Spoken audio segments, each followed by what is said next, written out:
This.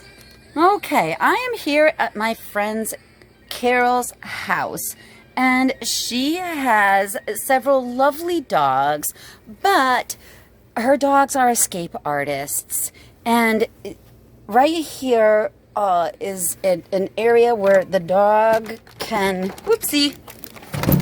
can get right underneath. And because it's a gate, it means that we can't attach anything to the gate. We're planning on doggy-proofing the rest of the fences. I only got your legs. The rest of the fences over there with chicken wire, similar to how I did in another video. But this calls for something different, and I can show you on the other side. I already did something for Carol earlier, and let's go look at that. So I had done something here earlier, and it underneath this there is actually spikes which are attached to this. So even if a dog were to dig underneath, it's gonna find a barrier underneath there. So that's what I'm gonna do this afternoon. We are going to make dogs safe. Okay, so I'm working on Carol's gate. Today it's hotter than anything out there, but I'm hoping to get that one gate done at least today, because she's got like rocks and like her step exercise bench, like it's so jerry-rigged, and to get in and out of there is such a hard thing to do. So if we can at least fix that gate, Carol would have so much more freedom. So I measured the width of the gate, and it's 46 inches. I already cut a 2x4 to 46 inches, and I have a bunch of I have a bunch of these metal, they look like big nails. They're like spikes. And what I'm gonna do is, about every, I don't know, a few inches, I'm going to drill some holes in my 2x4, and I'm going to bury these spikes. So what it's gonna look like is like a 2x4 with a bunch of spikes sticking out of the bottom. And then what we're gonna do is bury it into the ground. So if her dog decides to try to dig underneath, he's going to encounter like what looks like a fence, like bars, like iron bars underneath there. And for him to get under, he would have to dig this deep. And I think Carol would notice that there was something going wrong if that were to happen. So that's my plan today. I'm going to drill the holes first, and then I'll show you what it looks like.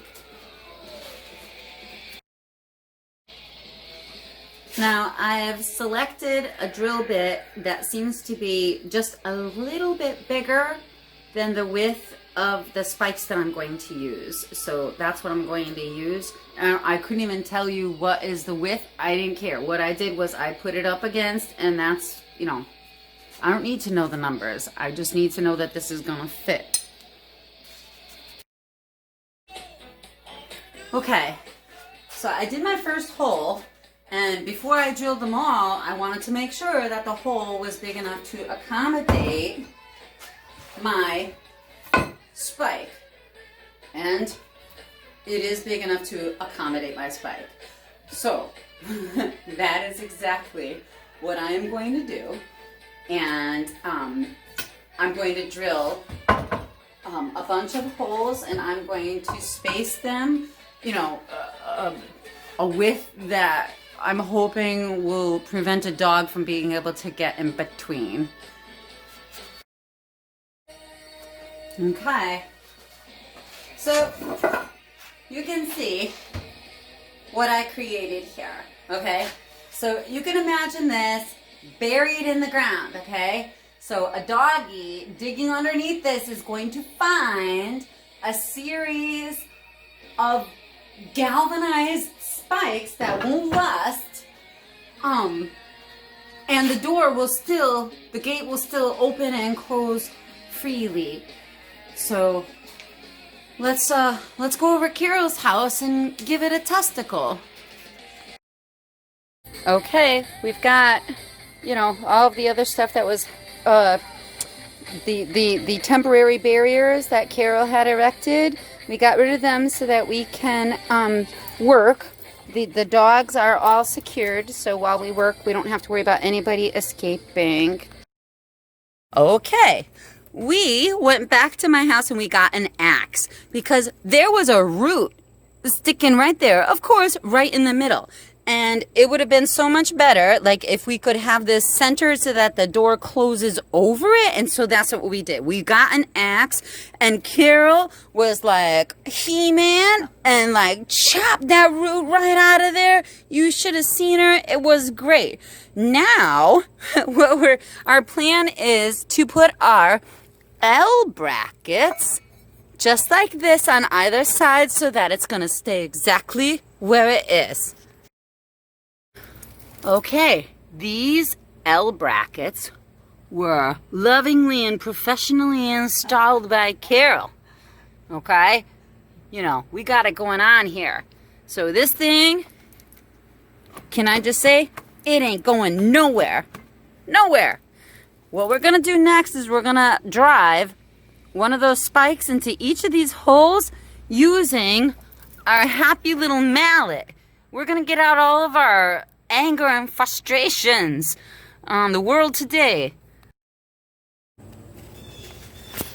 Okay, here's what it looks like now. I'm making Carol work today. She pounded all of these stakes in. So, if her dog were to dig underneath, he's gonna find a stake. Alright? Our plan now is to use this here topsoil. And we're going to fill into that because it's sticking up a little bit. It could be a tripping hazard. And, you know, we're all about safety. So we're going to backfill it. And then I'll show you what it looks like after. Okay. Carol just backfilled this with some topsoil. It is now flush. Like a freaking toilet, right? It is not. It is. That's a dadism. It is safe. It is not a tripping hazard. Her dog cannot get out. Life is good. She can get rid of the rocks and the exercise step that was there, and all is right with the world. We even fixed this particular slat right here was like, it wasn't connected here properly or here properly or here properly. We had the drill and we had screws, so we screwed that in, so that's even safer still. So, you know, we cured a bunch of ills today. Productive day.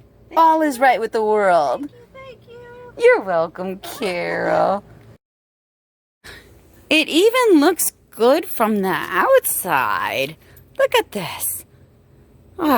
Carol is going to have safe doggies.